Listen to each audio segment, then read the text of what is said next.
E você disse que ao lado da regimentação dos meninos, você faz um trabalho pedagógico também, no sentido de provocar para uma consciência ecológica. Exato. O Percussucato é um projeto que trabalha com vivências musicais diferenciadas, porque a criança tem essa oportunidade de contato direto com a música. A questão musical, ela vem ilustrar toda uma discussão ambiental que acontece na escola antes da chegada do projeto. A gente manda materiais para os professores e para as coordenações pedagógicas deles, para eles terem fomento para ser trabalhado dentro da sala de aula, como um material relacionado ao censo PET, que a própria Abipet construiu, que tem gráficos, fala sobre essa questão da reciclagem, da produção no Brasil. A gente sabe que o Brasil tem um número respeitável de 56%, segundo no mundo, né, que segundo esse censo da Abipet, mas a gente tem aí um desafio de 44% que a gente ainda tem que lutar, porque a garrafa PET ela aumenta demais o volume do lixo nos lixões. A garrafa PET, a gente deixa de economizar petróleo, porque a matéria-prima do plástico é o petróleo, e se a gente não recicla, a gente tem que usar um petróleo virgem para construir uma nova garrafa. Tem toda essa questão e tem muitas famílias vivendo desse material. Então, se a gente convence a criança de que ela tem que ser a gestora do lixo da casa dela, ela pode ser um multiplicador dessas ideias, ela pode trabalhar com a família dela, com a comunidade toda, eu acredito que no futuro próximo, espero muito que a gente tenha uma sociedade capaz de gerir o seu próprio lixo, coisa que eu não aprendi na escola na minha época de criança, já foi muito tempo atrás, mas a gente não teve essa relação de alguém que tivesse difundindo esses conhecimentos, que é necessário separar pelo menos o seco do orgânico. Perfeito. As pessoas têm aquela discussão de, eu não vou separar porque o caminhão do lixo leva tudo misturado. Mas eu já conversei com pessoas no lixão, por exemplo, aqui em Brasília, que me disseram que em média, só 1% do lixo que chega no lixão todo dia é passível de reciclar, de separação para depois ser reciclado, porque o volume é muito grande. Aqui no Distrito Federal são cerca de 660 caminhões por dia. E no final de semana ainda aumenta, né? Porque as pessoas consomem mais, estão em casa. Então, se a gente separasse pelo menos o seco do orgânico, esse 1% poderia crescer muito mais, e isso geraria renda para o país, para as famílias, etc. E que outras experiências foram contempladas com o prêmio? Olha, o prêmio ele é composto de 5 categorias. Né? Nós temos uma categoria para coleta e separação, que vem a reboque do que o Marcelo está dizendo. Né? Se você ensina a criança, se você dá educação, e desde cedo a criança passa a entender que, na verdade, a relação dela com o consumo está também no pós-consumo, aí a gente começa a mudar, né, a Sim, cultura. já existe uma experiência vitoriosa na área de latinhas de alumínio. A indústria PET já alcançou a dimensão de coleta que a latinha de alumínio alcançou? Quando a gente fala em dimensão de coleta, a gente está falando de gente interessada em coletar aquele material. Nesse ponto de vista, sim. A latinha de alumínio já consegue um índice de reciclagem maior, ela é muito mais coletada do que a garrafa de PET. Mas o interesse pela embalagem de PET na coleta, até porque se criou um valor, né, um valor financeiro a partir da coleta da embalagem de PET, esse interesse, sem sombra de dúvida, ele existe. Ele é Mas tão também importante não será só o interesse do cidadão comum, eventualmente, em apanhar, em coletar para vender e obter uma renda extra, mas também a nova lei dos resíduos sólidos também vai obrigar as empresas a terem um projeto de coleta. A nova lei de resíduos sólidos, a política nacional, né, de resíduos sólidos, que agora vem sendo discutido como ela vai ser implementada, ela nos trouxe uma novidade muito importante, que é a responsabilidade compartilhada. A responsabilidade compartilhada diz que a indústria tem a sua parte a cumprir, o governo tem a sua parte a cumprir e o cidadão tem a sua parte a cumprir. Então, quando você une esses três, e esses três cumprem cada um o seu papel direitinho, você tem um resultado positivo, que é o resíduo sendo reciclado ou o resíduo tendo a sua destinação adequada. Quando você ensina o cidadão a consumir com consciência, você está dizendo para ele, olha, não basta simplesmente acender a luz da sala. Quando essa sala está iluminada, você tem que entender qual foi o custo ambiental que isso teve, como aquela luz acendeu. Com o resíduo, se processa da mesma forma. Nós fomos acostumados, né? Eu acho que é um pouco do que o Marcelo falou, quer dizer, a nossa geração está quase que perdida com relação a isso, a comodidade de simplesmente colocar o seu lixo na porta de casa e você não sabe o que aconteceu com ele. Ele desaparece da sua frente. Isso tem que mudar. Então, esse é o papel do consumidor, que é importante e está previsto na nova lei.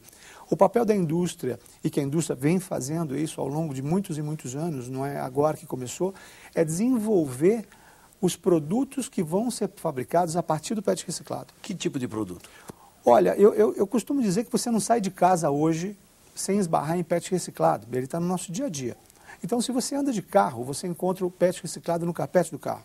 Se você anda de ônibus, ele está no banco do ônibus. Se você vai no estádio de futebol, ele está no sistema de drenagem, na chuteira do jogador, na corda do gol e no banco da arquibancada. E o PET reciclado pode depois ser reciclado mais uma vez? O PET, é aproveitado? O PET, o que acontece? Como todo plástico, ele é uma molécula, é um polímero, e esse polímero ele tem uma cadeia. Né? Então, essa cadeia ela vai sendo preservada ao longo do tempo. O que você faz, na verdade, é mudar a forma física desse produto. Evidentemente, quando você faz mistura de materiais, isso você complica, isso para qualquer material serve. Você complica a reciclagem se você misturar essa molécula com uma outra molécula. Mas quando você preserva o polímero, e normalmente é isso que acontece, aquela molécula fica preservada, ela vai mudando de forma ao longo do tempo, mas ela vai sendo reciclada indefinidamente. Como é que o público jovem tem reagido? E as mães e os pais?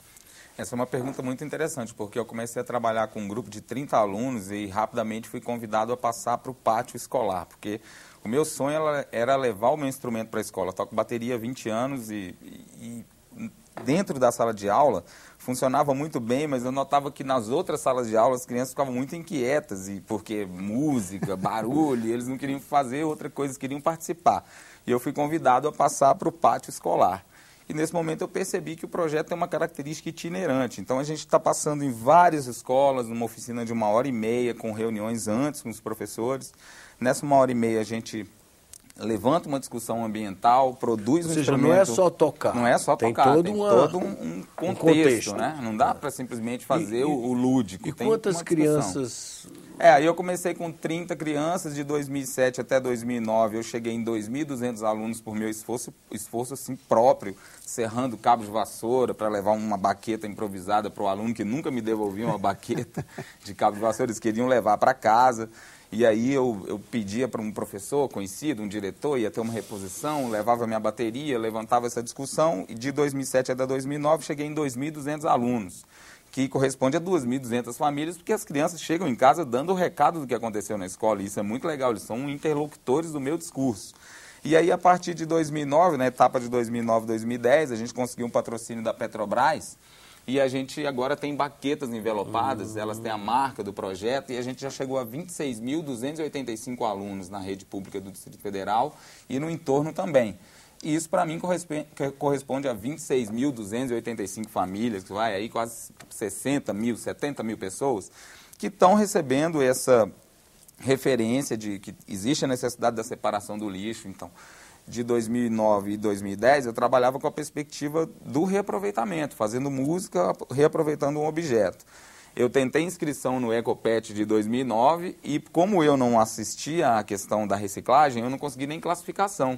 E aí eu comecei a produzir uma gincana nas escolas por onde a gente passava. A gente conseguiu uma parceria com a Capital Recicláveis, que é uma empresa aqui do DF que faz triagem de lixo, e eles financiaram alguns aparelhos MP4, alguns brindes assim, para a gente dar para a criançada que mais levasse garrafas PET para a escola no dia da nossa apresentação. Com isso, a gente já arrecadou mais de 2 toneladas de garrafas PET, isso dá em torno de 55 mil unidades, além daquelas 26 mil que foram reaproveitadas. E com isso, a gente conseguiu ganhar o Ecopet 2010, que nos enche de orgulho, assim, um reconhecimento da indústria por uma ferramenta pedagógica que está sendo utilizada dentro da escola pública. Muito bem. Eu pergunto, falando na coleta do PET, como é que a indústria hoje está disseminando os pontos de coleta? Existe um programa de estimular, retirar o PET da natureza? Existe sim. Um passo atrás. Política Nacional de Resíduos Sólidos, ela vai obrigar, está obrigando o consumidor também a cumprir seu papel. Mas como ele vai cumprir esse papel se ele não sabe exatamente o que ele tem que fazer? Então, a partir disso, a ABPET colocou no ar um site que é o LevePet, levepet.org.br, onde o consumidor interessado em dar uma destinação adequada para a sua embalagem, ele vai digitar o seu endereço, ou o endereço do seu trabalho, onde quer que ele esteja, e automaticamente no mapa aparecerão os pontos de entrega mais próximos ali da região onde ele indicou o endereço. Ele vai poder decidir se ele entrega essas garrafas em doação para uma entidade, por exemplo, se ele entrega essas garrafas para uma cooperativa, que vai fazer disso o seu trabalho, né? Portanto, gera renda. Ele pode decidir vender esse material, digamos que ele tenha lá uma certa quantidade, tem um sucateiro próximo, né? Um comerciante de material reciclável próximo que aceita aquela quantidade de embalagens que ele tem. O consumidor individual, geralmente, ele tem poucas embalagens, o que inviabiliza uma venda direta, mas isso também é previsto, essa possibilidade lá no site. Ou ele pode simplesmente, no caminho de casa, deixar essas embalagens num ponto de entrega, que pode ser dentro de uma rede varejista, pode ser um ponto disponibilizado pela prefeitura ou qualquer endereço que se considere apto a isso. Quantos pontos existem hoje? Olha, nós lançamos o LevePet, nós lançamos o LevePet em 1º de dezembro com cerca de 1.000 pontos. LevePet é o quê? LevePet é o site onde a pessoa entra e coloca o seu endereço para localizar o ponto de entrega. E nós começamos em dezembro com cerca de 1.000 pontos. Como a adesão é voluntária, e o site prevê também a inscrição de um novo ponto a partir do internauta, hoje nós já temos quase 2.000 pontos ativos pelo Brasil inteiro. E quantas